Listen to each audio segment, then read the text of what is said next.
Bueno, esto ya lo habíamos hablado.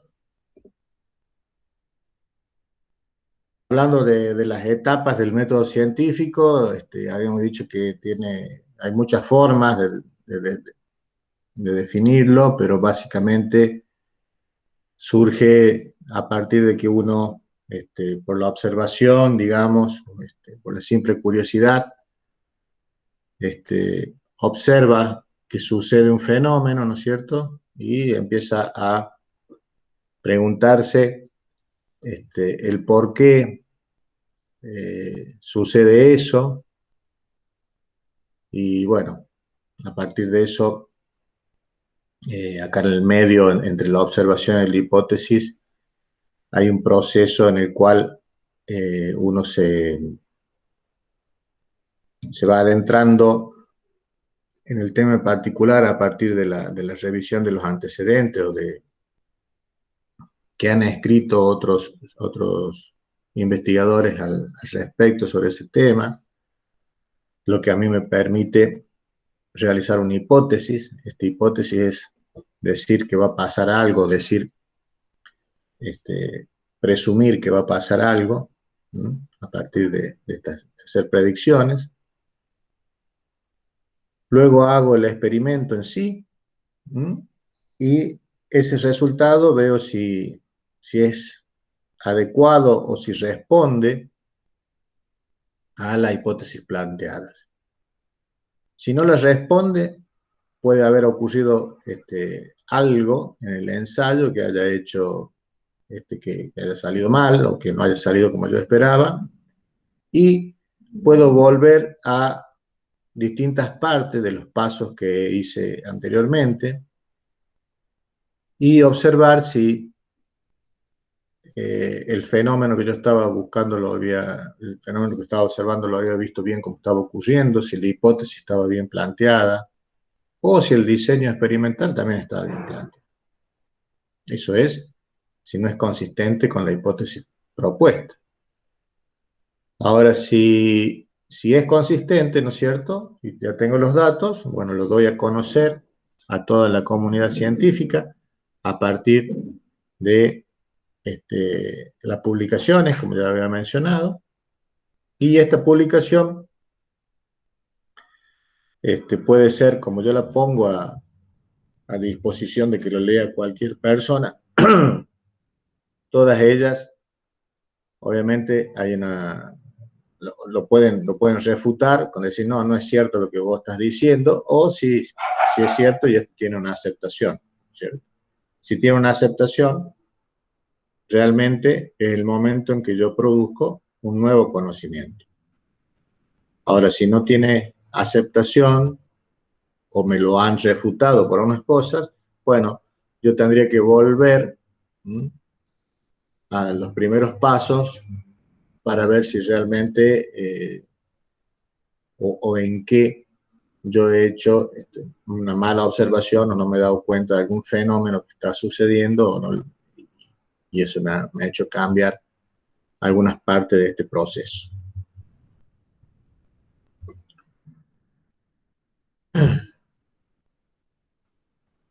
Cuando hablábamos de los distintos conocimientos, de estos conocimientos mágicos, místicos, o ese conocimiento habitual o el conocimiento que nosotros le llamamos el común, de las personas, que se transmite sin ninguna comprobación científica. Una de las cosas que tenemos que tener en cuenta, a diferencia del método científico, que es libre de prejuicios, o sea, no puedo concebir un nuevo hallazgo, un nuevo conocimiento si yo tengo, tengo afinidad, ¿no es cierto? Por ejemplo, hay muchas cosas que están relacionadas con la fe. ¿No? Entonces uno, aunque no son relacionados con la lógica, y esto con la fe, todo este conocimiento que viene a partir de las religiones, y bueno, si uno tiene esos prejuicios, que no digo que sean malos, ¿no?, pero pueden llevar a obtener resultados que no son científicos, obviamente. Las hipótesis tienen que ser comprobables, o sea que si yo hago una cosa, si otra persona hace lo mismo que yo, en las mismas condiciones, y como yo lo he hecho, tiene que obtener el mismo resultado. ¿Mm? Y sobre todo, asumimos que las teorías no son dogmáticas. Esto cuando hablábamos de la fe y de las cosas que vienen o que están dentro de uno cuando y nos indican qué camino seguir y muchas veces no son lógicos. Cuando uno opta por el camino de la ciencia, muchas cosas de esas, bueno, no entrarían dentro de lo científico. Nosotros habíamos visto que el método científico se puede usar en muchas cosas, de muchas formas. Se puede utilizar en la parte social, en la parte matemática, o sea, hay métodos que estudia casos, otro que utiliza la estadística, hay métodos inductivos, deductivos, experimentales. ¿No? Una cosa que nos muestran algunos pensadores, que el método científico, cuando yo hablo de método científico, no estoy hablando de investigación científica. Digamos que la investigación está dentro es parte del método. Porque la investigación, esta investigación científica, la concebimos como un proceso que nos permite recorrer este camino, avanzar hacia la frontera del conocimiento, o sea, llevarnos al límite del conocimiento, del saber, sobre todo la de producir conocimiento nuevo, ¿no? Que eso nos lleva a ese círculo que en algún momento les comenté, que ese conocimiento nuevo, a su vez, es parte o es el puntapié inicial de otra teoría y así sucesivamente, ¿no es cierto? Uno va retroalimentándose de las cosas que se van descubriendo día a día. Para la investigación científica, tenemos que tener sobre todo curiosidad, un poder de observación grande, cosa que no todas las personas lo tienen, porque no todas las personas les gusta hacer investigación. Generalmente a los que les gusta hacer investigación, o los que se dedican a la investigación, tienen desarrollado o muy desarrollado la curiosidad, ¿no? Ese don de la observación, de preguntarse qué es lo que está sucediendo. Hay que tener conocimientos científicos. Cuando me refiero a los conocimientos, son conocimientos científicos. Esto, indudablemente, uno no nace sabiendo, y este conocimiento lo van a ir incorporando a lo largo del tiempo. Cada uno de ustedes, o cada una de las personas que se dedican a la investigación, se dedican a una rama de la investigación. Por ejemplo, uno puede dedicarse a la parte vegetal, porque le gustan las plantas, estamos acá entre ingenieros, y bueno, dentro de las plantas uno podría decir, bueno, sí, pero me gustan las leñosas, o me gustan las herbáceas, o me gustan las cactáceas, las arbustivas. Bueno, entonces, bueno, me voy a dedicar a las cactáceas.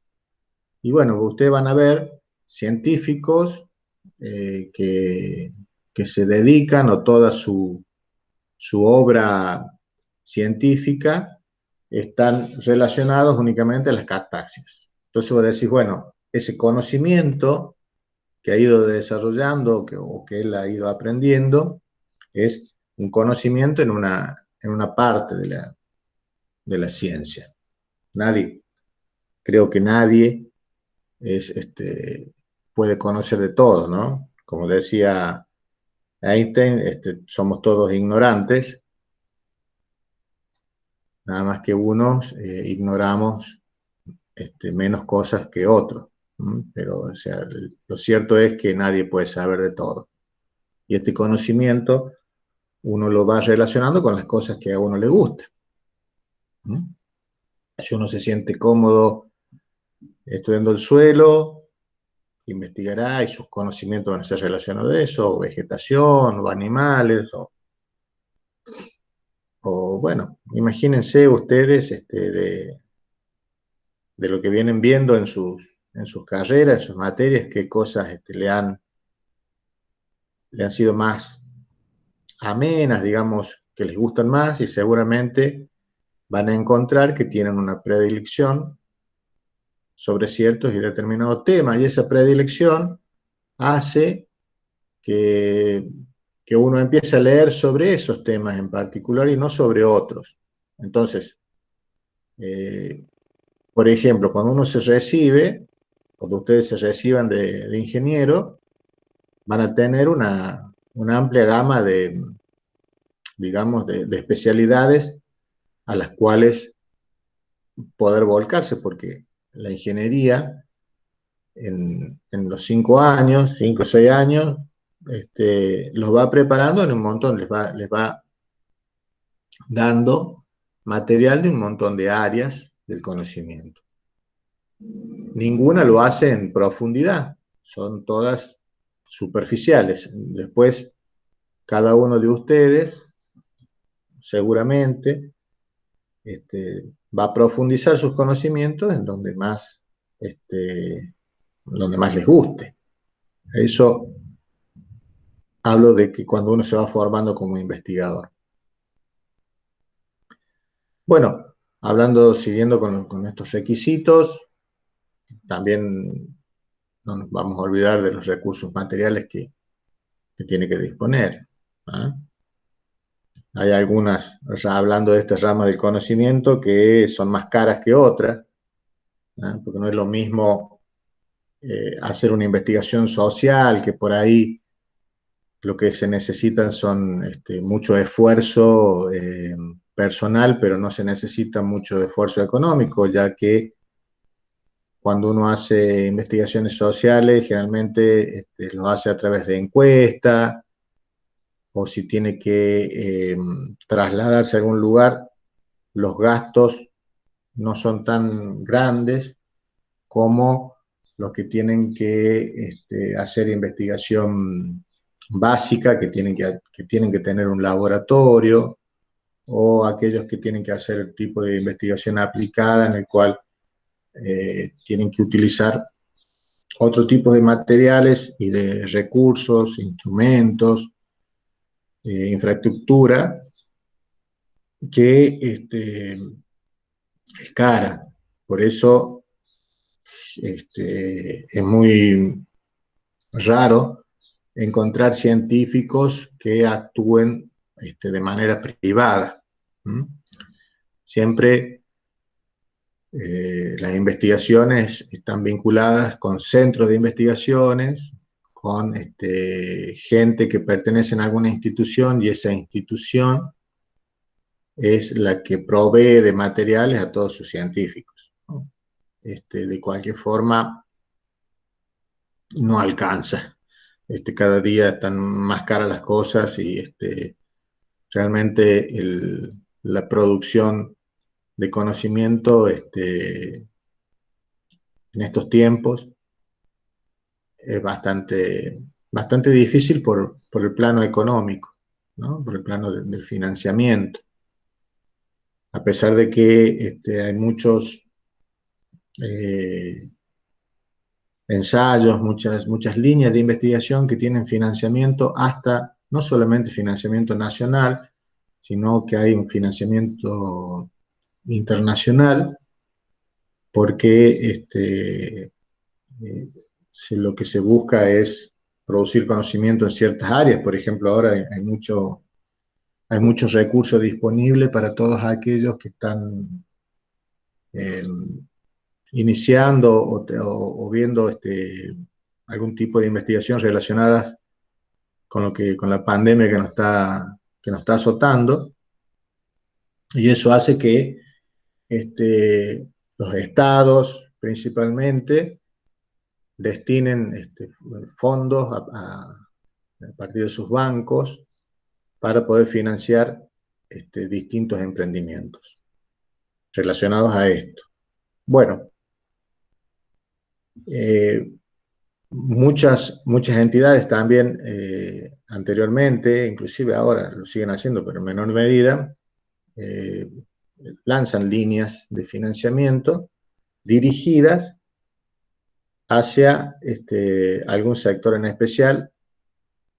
Entonces uno podría preparar un proyecto de investigación, presentarlo ante estas entidades que financian la investigación, y podría de alguna manera financiarse todo o parte del ensayo. En general, cuando uno está, por ejemplo, les cuento en la universidad, y uno se presenta a estos llamados internacionales y necesita comprar cosas, hay una parte que pone la universidad y otra parte que pone la unidad que financia. La parte que pone la universidad generalmente, en general, está propuesta por el sueldo de sus investigadores, que los paga la universidad, y si tiene algunos de los laboratorios que se hace falta, o camionetas, o en fin. Y la otra parte que financia esto puede ser para todos los demás gastos comunes, que por ahí son muchos, o para la compra de algún equipo en especial. Bueno, en definitiva, lo que quería transmitirle es que los recursos materiales son una parte importante para iniciar la investigación. Inclusive cuando ustedes lleguen a su trabajo de titulación, el trabajo bueno, ahora no me sale, la tesina que tienen la, la práctica profesional supervisada, que es esa parte que tienen que cumplir para poder recibirse, que en definitiva es un trabajo que tienen que hacer de investigación, o un trabajo profesional de cualquiera de las dos líneas que ustedes busquen. Una de las cosas, acá está el profesor Luca, que conoce más sobre el tema y sobre la cátedra. Hay una parte que dice el presupuesto, o sea, ustedes indudablemente, cuando tienen que proyectar o hacer un bosquejo de lo que van a hacer, tienen que decir, bueno, esto me va a salir tanto y lo voy a solventar de tal manera. Porque muchas veces puede ser que ustedes quieran hacer algo y el freno sea justamente el recurso material. Entonces, bueno, la idea es que ustedes se reciban y seguramente los van a aconsejar de no gastar en ese trabajo final más de lo necesario. Bueno, otro de los requisitos, como habíamos dicho, es la publicación. Indudablemente que la transferencia de los resultados es algo clave, porque si yo genero un conocimiento y lo dejo en mi computadora, en un archivo de Word, nunca va a ser transmitido, y por lo tanto no va a tener, digamos, para lo que fue creado, ¿no es cierto? O sea, si uno está buscando conocimiento y lo encuentra, y lo tiene que poner a disposición lo tiene que publicar para que ese conocimiento se transmita entre todas las personas. Bueno, además está decir que hay que tener honestidad intelectual, y aunque ustedes lo ven ahí, dice sí, obviamente que hay que tenerla, bueno, muchas veces pasa que no la hay y se encuentran investigaciones que están lejos de ser honestas, ¿no? Porque han copiado a otras o porque sus resultados han sido fraguados, no han sido siguiendo una rigurosidad científica, etcétera, etcétera. Profe, Sí, eh, por ejemplo, eso de honestidad intelectual puede ser así como un fraude, por ejemplo, un científico que puede exagerar algún resultado para que llegue a más personas, por ejemplo, esas cosas se refiere como honestidad intelectual, por ejemplo. claro, claro que sí. Imagínense ustedes ahora que aparezca una vacuna contra el COVID y que esa vacuna sea un fraude, que solamente lo hayan hecho para obtener dinero. Estoy hablando de algo grave, ¿no? Pero podría ser algo menos grave y sin embargo deshonesto, que por ejemplo decir, bueno, tengo que levantar datos del campo, tengo que hacer una transecta en el cual levantar datos de la vegetación, y esa transecta tiene, qué sé yo, 500 metros, y como tengo que hacer 20 transectas de 500 metros, y justo cuando yo fui al campo hacía 40 grados a la sombra, entonces en vez de hacer 20 transectas, me hice 2 transectas, y esas 2 transectas me sirven de un dato para poder simular lo que pasó con las demás transectas que no le hice. Y después vengo y les digo a ustedes, bueno, yo hice 20 transectas y en realidad hice 2. Eso también es deshonesto. Y puede llegar, sobre todo, puede llegar a obtener resultados que no se condicen con la realidad. Hay muchas comprobadas, podríamos estar hablando de, inclusive, podría traerles datos concretos de deshonestidad intelectual, sobre todo en la manipulación de datos, ¿no? Eh,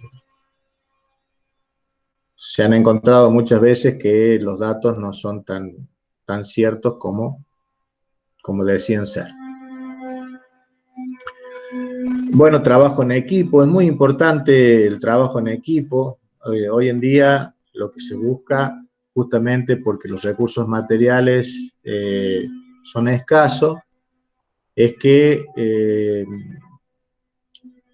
es la conformación de equipos interdisciplinarios. Entonces, es muy sano que en un equipo uno podría ser parte de un equipo y no perder su identidad, sino que dentro de parte del equipo, bueno, bueno, la persona va a seguir investigando lo que le gusta y otro investigará en lo que le gusta, y bueno, pueden llegar a compartir cosas, desde el mismo laboratorio, la misma camioneta que los lleve al campo, entonces van a tener un solo gasto de chofer, un solo gasto de combustible, o sea, y los trabajos los cuales este equipo podría llegar a obtener se multiplican, porque yo puedo tener un resultado de lo mío y otro tendrá el resultado de otro y otro de otro, entonces el equipo va a tener 3 resultados y es distinto a tener un solo resultado, ¿no? De uno solo. Entonces es muy importante esto de trabajar en el equipo. Se promueve esto. Bueno, acá lo que dice el flyer dice suerte y después esfuerzo. Creo que el esfuerzo es sobre todo lo más importante. La suerte, la verdad que suerte tienen los improvisados, porque si te sale algo bien y es de suerte, quiere decir que no estabas preparado para que eso te salga bien. Entonces yo lo que promuevo es que a uno le sacan las cosas bien porque las planificó y porque las pensó y no por la suerte, ¿no? Entonces, en esta investigación científica, en este proceso, empezamos a partir de la elección del tema, nos ponemos objetivos a realizar. Esos objetivos, como ya le había dicho en metodología de la investigación, pues generalmente uno lo plantea como un objetivo general y luego pone objetivos particulares. Eso me va a permitir a mí decir en dónde me voy a mover, por eso lo voy a delimitar al tema. Eh,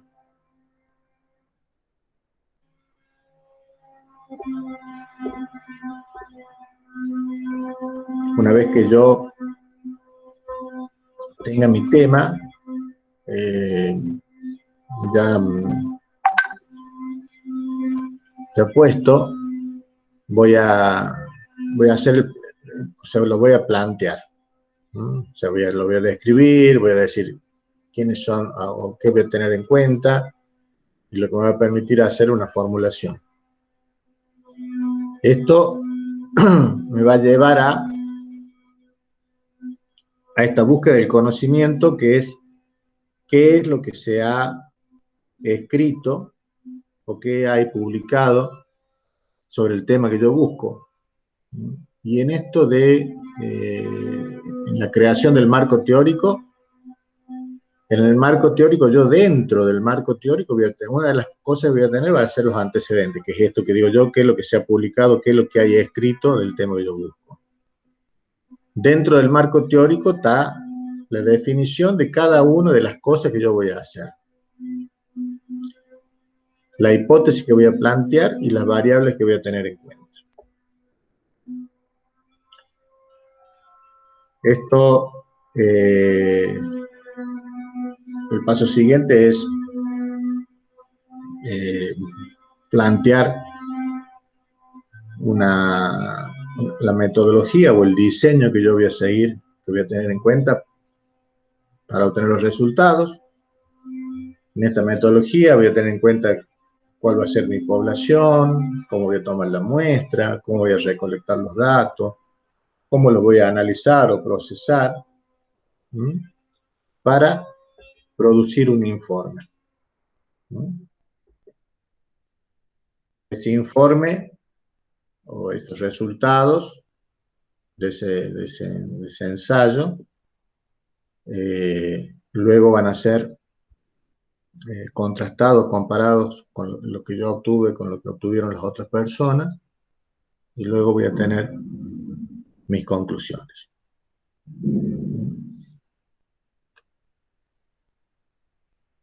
Habíamos hablado de la ciencia, si podía ser aplicada, básica, social, natural, exacta, oculta, esto de místico, ¿no?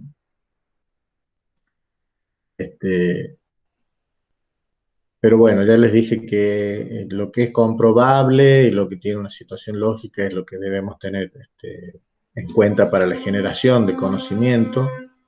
Todo lo demás entra en el paquete de lo no científico, lo que hay que tener mucho cuidado de creer, si no hay evidencia científica que diga que eso sucede de tal forma. Sin ir más lejos, ahora hay toda discusión que yo la veo en donde navego, si navego en internet, en las redes sociales o veo televisión, todo esto con el dióxido de cloro. Y están los que están a favor y los que están en contra, que esto va a curar y qué sé yo, pero la verdad es que científicamente no está comprobado. A muchos les habrá hecho bien, como dicen, y a otros muchos igual también les hizo mal, porque, bueno, estamos hablando de un desinfectante. Lo cierto es que no hay una evidencia científica, no hay ninguna publicación científica que diga que eso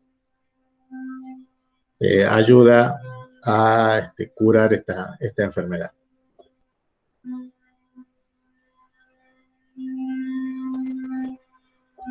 Bueno, en este repaso vamos a hablar de algunas de estas cosas. Cuando hablamos de teoría, que es una teoría, vamos a entender teoría como un marco conceptual que explica las observaciones existentes.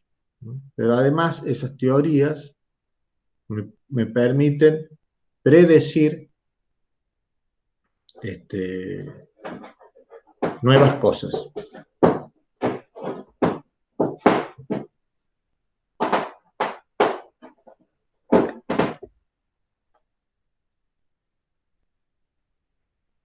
La hipótesis.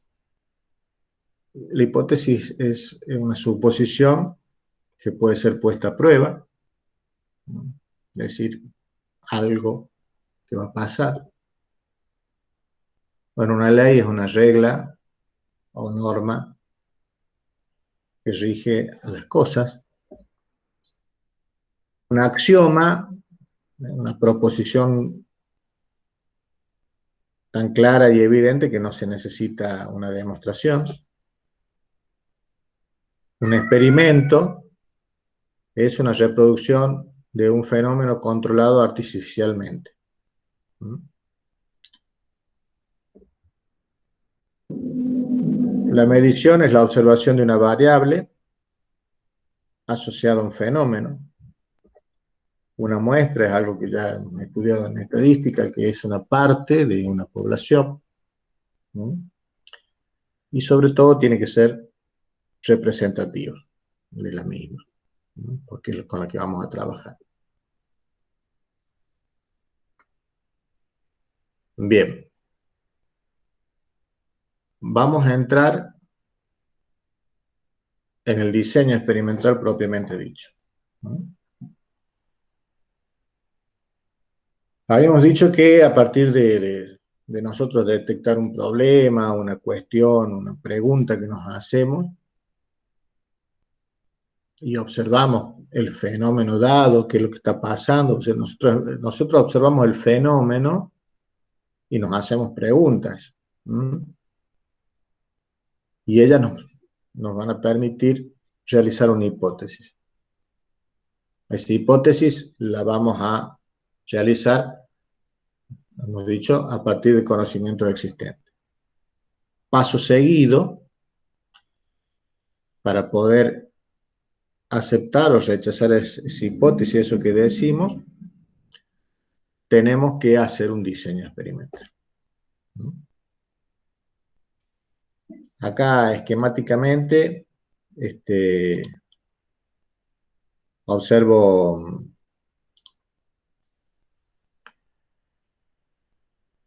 cómo puedo llevar a hacer un diseño. Si yo quiero saber, puedo tener dos grupos, ¿no? Que estos dos grupos son similares, ¿no? Estos dos grupos, para poner quiénes van a ir en un grupo y quién va en otro grupo, lo hago de manera aleatoria, ¿no? Y a uno de los grupos, o sea, hago una observación de este grupo antes y luego hago el experimento. Por ejemplo, que si yo tengo un grupo de plantas y el experimento es ponerle agua, una lámina de agua, es decir, bueno, le voy a poner tantos litros de agua por día. Y después veo el resultado de las mediciones, de las observaciones, un tiempo después.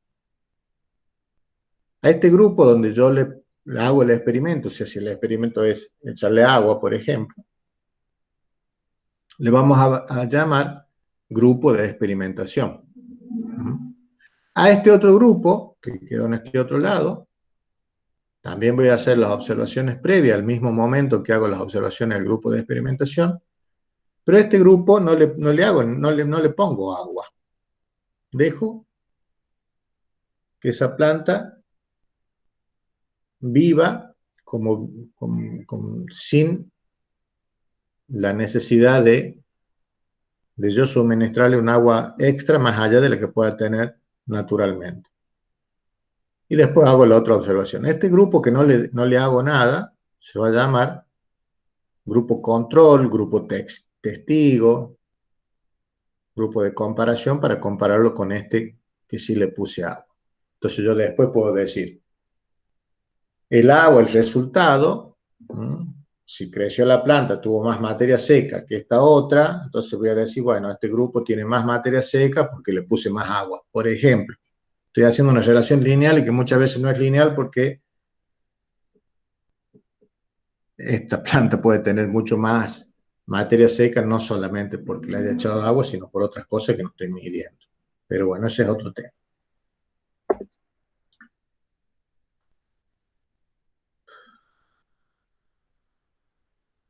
¿Qué tengo que tener en cuenta cuando hago un diseño?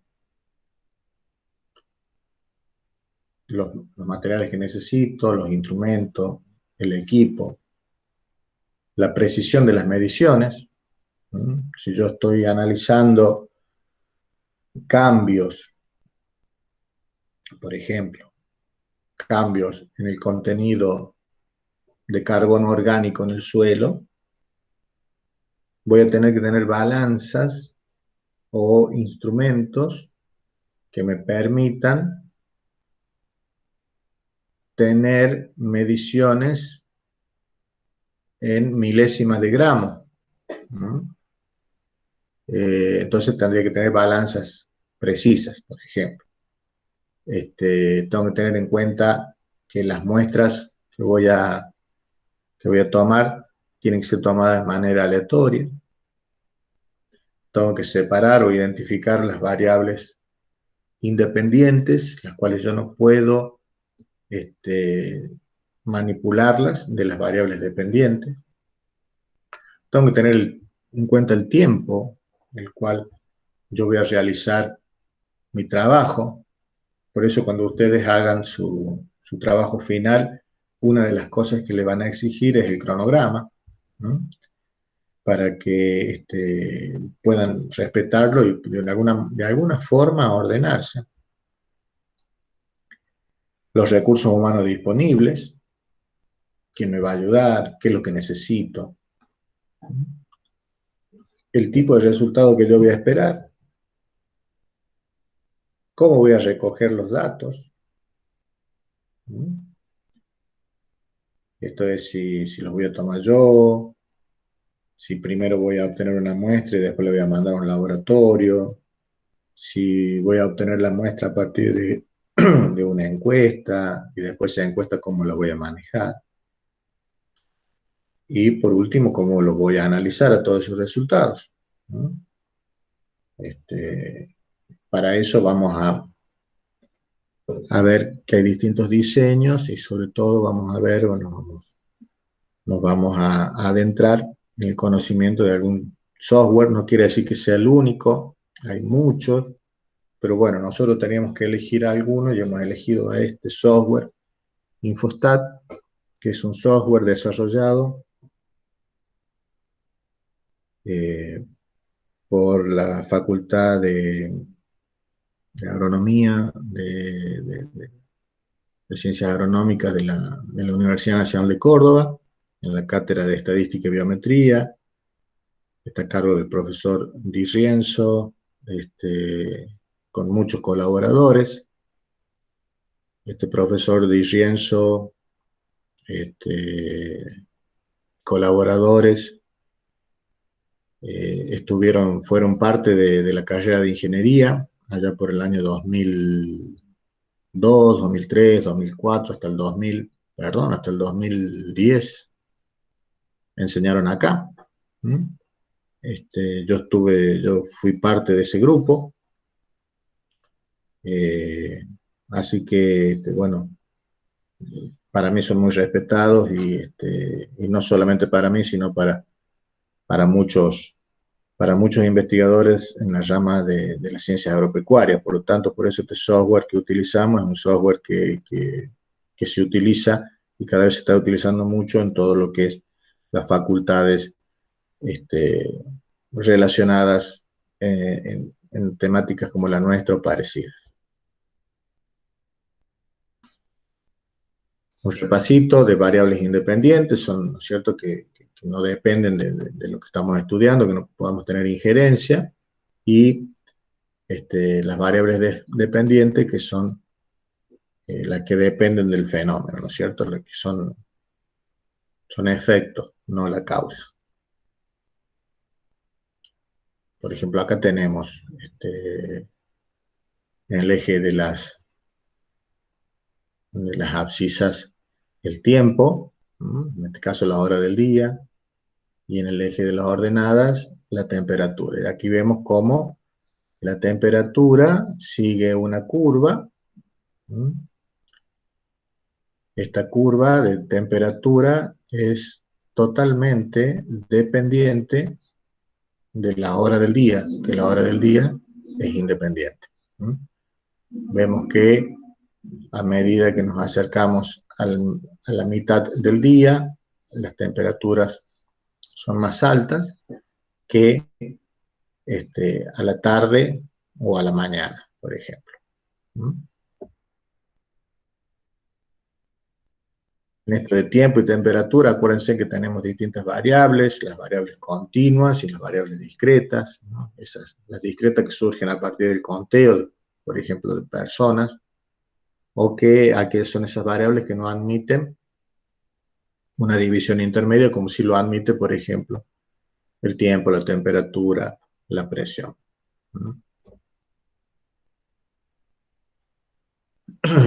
El muestreo, siempre que nosotros vamos a tomar, va a ser totalmente aleatorio, esto es probabilístico, y no va a ser un muestreo determinado, determinístico.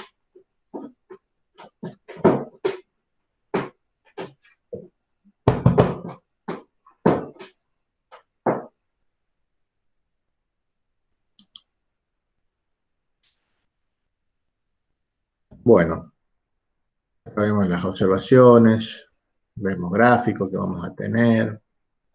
Ya vamos a hacer un poquito de, estuvo comentando el profesor Luca, que va a hacer un poquito de repaso con toda esta estadística descriptiva y cómo tomarla con el software, así que van a tener un poquito de repaso en esto, ¿no? Bueno, acá vamos a llegar, vamos a hacer un pequeño recreo.